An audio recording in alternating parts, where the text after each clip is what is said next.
genetically modified organisms.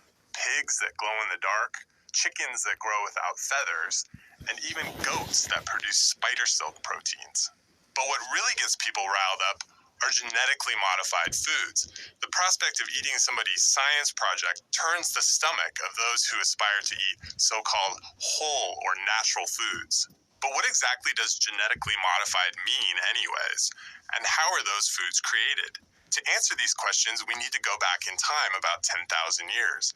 That's when people first started domesticating animals and cultivating plants for food. By picking organisms with desirable traits and mating them together over and over again, people were able to mold species to meet their dietary needs. The classic example is corn, which started out as a tropical grass called teosinte, with small, nearly inedible kernels. Over thousands of years, ancient farmers in Mexico transformed the grass into the delicious, starchy treat we like to eat today.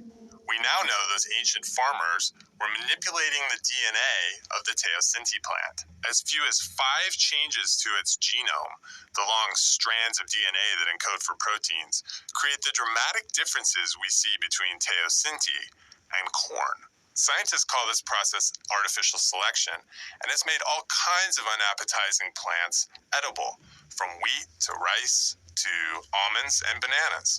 What's different about modern genetically modified foods is the speed and precision with which we can make changes. Now, instead of selectively breeding for traits, we can go directly to the DNA responsible, snip it out, and transplant it into newly developing plants and animals. If these snippets come from the same species, scientists call the new organism cisgenic. Cis means the same. But if the DNA comes from a completely different plant or animal, scientists call the new organism transgenic. Trans means to cross.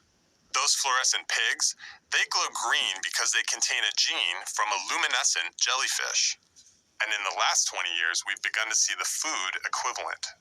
Corn that makes bacterial toxins poisonous to pests, tomatoes that make the antifreeze proteins from fish, and even cows that produce human milk.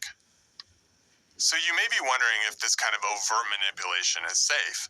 Well, all of the GM foods currently on the market have been thoroughly tested, but the verdict's still out on some of the more exotic transgenic pairings. Personally, I'm waiting for a tomato that I can cut in the dark. For Scientific American's Instant Egghead, I'm Eric Olson.